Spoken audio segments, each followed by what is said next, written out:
my dad just talked to me yesterday, and what he said to me often, people love you, and people are always talking about, your career and your success and all of that. He said, but what really makes me the most proud is that you are a good person. And I had it from my dad. That's wonderful. But I'm a good person because my dad's a good. All right, so here's the heartbreaking update. Yesterday, I told you that Malcolm Jamal Warner, yep, Theo from The Cosby Show, had sadly passed away. Now, it's been confirmed that his death was officially reported on Sunday, July 20th. At first, not much info was out there. It was still fresh, barely breaking news. All anyone really knew back then was that he died by drowning. But now the full story's coming out, and it's absolutely devastating. Just to clear things up, even though we learned about it on Monday, his death was actually confirmed the day before, on Sunday the 20th. And here's what really went down. Malcolm had been enjoying a getaway in Costa Rica with his wife and daughter. He had been there since July 13th. But on Sunday afternoon, everything took a terrifying turn. Malcolm and another man decided to take a swim at Playa Grande, a beach in the Limon province. That's when disaster hit. Around 2:10 p.m. local time, reports say a powerful rip current came out of nowhere and dragged both of them deep into the water. Witnesses saw it all unfold and immediately jumped into action. Some brave bystanders rushed into the ocean and managed to pull them out. But sadly, it was already too late. CPR was done right there on the beach, but Malcolm didn't make it. He was pronounced dead at the scene. The official cause of death? Asphyxia from drowning. And here's the part that's got folks even more upset. There weren't any lifeguards on duty that day, not one. This whole situation is just so gut-wrenching, especially knowing he was just out there enjoying time with his family. That beach? It's got a serious rep for dangerous rip currents. And get this, there wasn't a single lifeguard anywhere in sight. Like seriously, if the area is known for risky waters, how is it even possible there's no trained help posted up? You'd think someone would have made sure people were protected, especially with families and tourists around. But nope, nothing. No safety measures in place. Apparently, there was a local volunteer crew called the Caribbean Guard working there before, but they had to pull out. Why? Because of a major lack of funding and support from the government. So now, one of the most dangerous spots is left totally unguarded. It's upsetting. Now, let's talk about the second man who was in the water with Malcolm. His identity still hasn't been revealed, but reports say he's in critical condition. Still holding on, still in the hospital, fighting for his life. It's just so shocking and heartbreaking. Prayers up for him and his family, too. They're going through something unimaginable. But let's stop for a second because a lot of folks don't actually understand just how deadly rip currents really are. These things ain't just regular strong waves that knock you down. No, rip currents are like underwater traps. Imagine a sneaky, narrow stream of water that pulls you away from the shore like a treadmill going the wrong direction, fast and relentless. When waves crash into the beach, all that water has to return somewhere. And sometimes it channels back into the ocean in one fast, powerful stream. That's the rip. And let me tell you, it doesn't matter if you're an Olympic-level swimmer. Once that current grabs you, it's a wrap. It can yank you out at speeds of up to 8 feet per second. So imagine this. 1 second you're swimming, the next you're getting dragged out to sea like you're on some invisible water ride gone wrong. That's exactly what rip currents do. They don't warn you, they don't slow down. They snatch you up before you even know what's happening, and once you panic and try to fight it, that's when things get even worse. You tire out fast, and that's where tragedy strikes. Experts always say the best thing to do if you get caught in one is to stay calm, easier said than done, and swim parallel to the shore, not directly against the current. But let's be real. In the moment, most people don't think like that, especially if you're caught off guard or if you're with loved ones and panic sets in. Now back to Malcolm. His death has sent shockwaves through the entertainment world. Fans are still in disbelief. I mean, this man was a TV icon. He grew up on screen, and so many people felt like they knew him personally. Seeing his life cut short like this, it just feels unreal. And while everyone's mourning, there's also serious heat on the local authorities for not doing more to keep that beach safe. People are asking hard questions.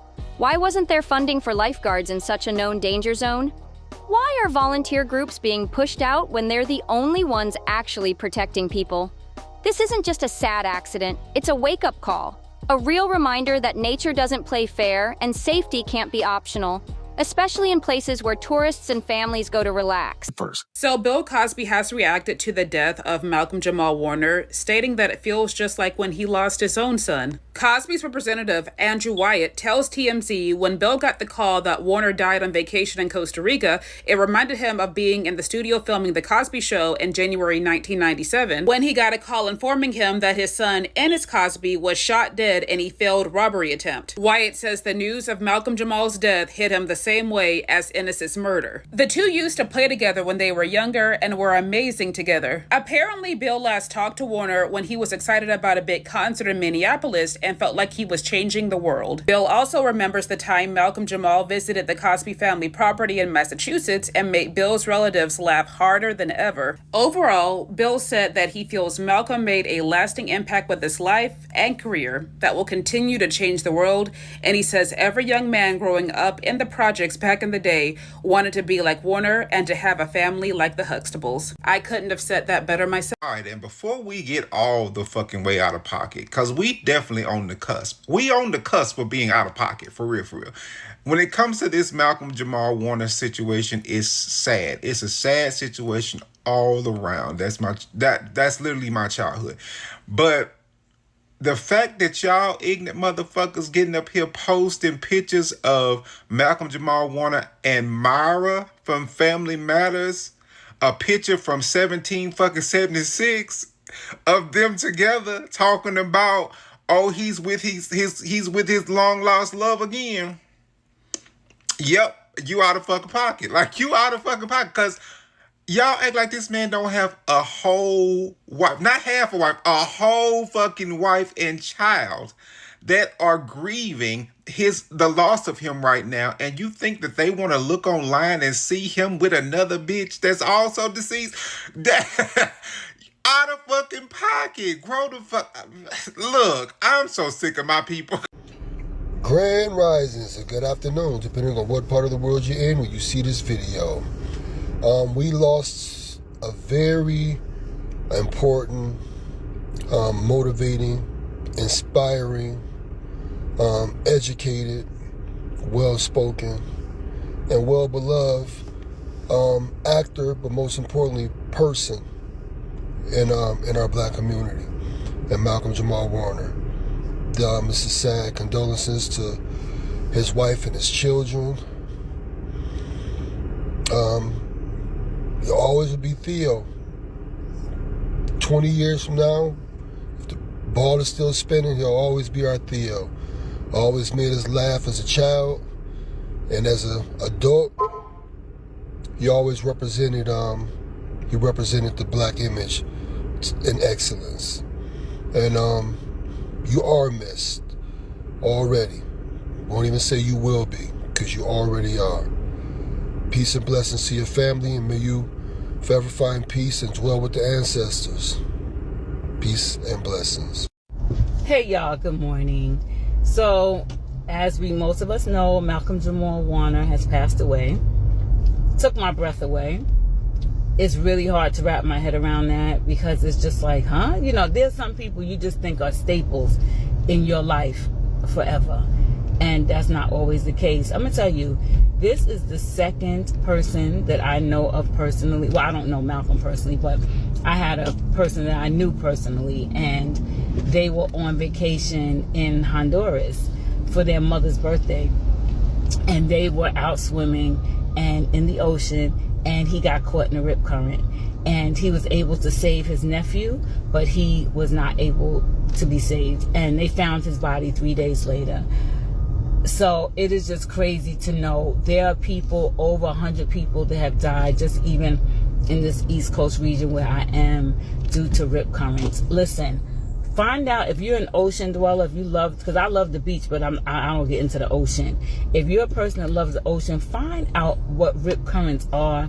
Find out how they operate. Find out how they move. Find out the best way to get out of it if you're in that situation, because unfortunately, people do die that way, and it's just so unfortunate that this is someone of stature, someone that we all knew. A lot of us grew up with them, with the Cosby Show.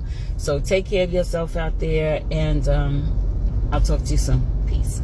When I was a kid, I was in the car riding with moms, and she would turn the radio on, and she would hear that somebody that she know of or somebody in her past died. I didn't understand what that meant until I got this age, and then we lost Theo. Man, we lost Theo today. I know he played in a whole lot of shit, but I know him from my childhood. It's Theo. That shit kind of hit hard. It's like a part of your childhood is just gone. You remember it vividly. You remember watching me. I was watching that shit every day. It used to come on like the syndicated television, so you can watch that shit every day. But I literally watched that shit every day, and man, Malcolm gone. It's crazy. Like it's like losing a childhood best friend. This is crazy as hell. Now I understand what our folks used to go through when they lost somebody who they grew up with. So many are now demanding change, and honestly, they've got every right to. That current, it moves faster than any Olympic swimmer, no joke.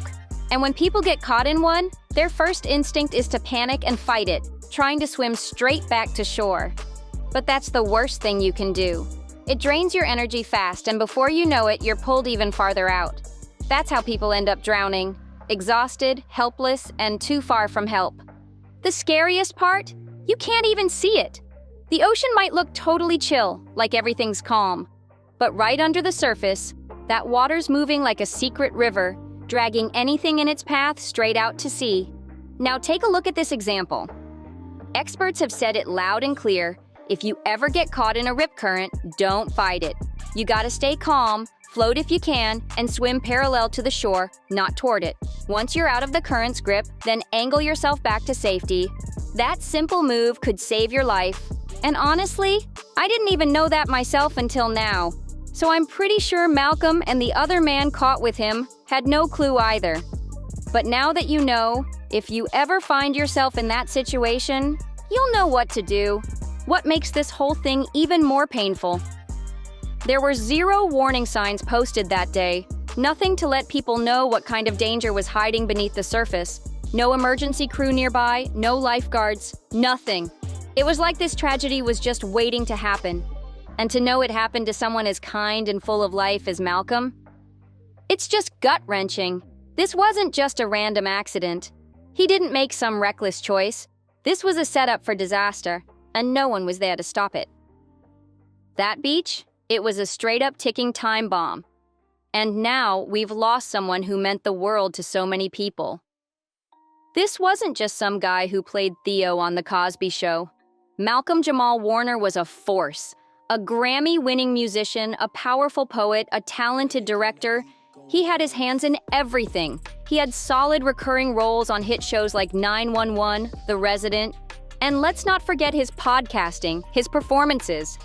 The man was working and still had so much more to give. And what truly breaks hearts, he didn't just leave behind fans. He left behind his wife and his little daughter. She's not even 9 years old, just a child. That's the kind of loss that hits deep. A father gone way too soon, a young girl growing up without him. It's hard to even find words for that kind of pain. And for a lot of us, this one stings differently. Let's be honest, Malcolm was part of our cultural DNA. He grew up right in front of us on screen. Even if you didn't watch The Cosby Show when it aired live, you saw the reruns, and he became a familiar face in homes across the country. He was that name, that energy, that steady presence we all recognized, and now he's gone. So my heart goes out, for real, to his family, his friends, and every fan out here mourning this unexpected tragedy. It's a reminder that life is fragile, and even our heroes aren't untouchable. I'll keep y'all posted if anything else comes up. But for now, drop your thoughts in the comments. Let's talk about it, share some love, and honor his legacy the way he deserves. That's all I got for now. Talk to you later.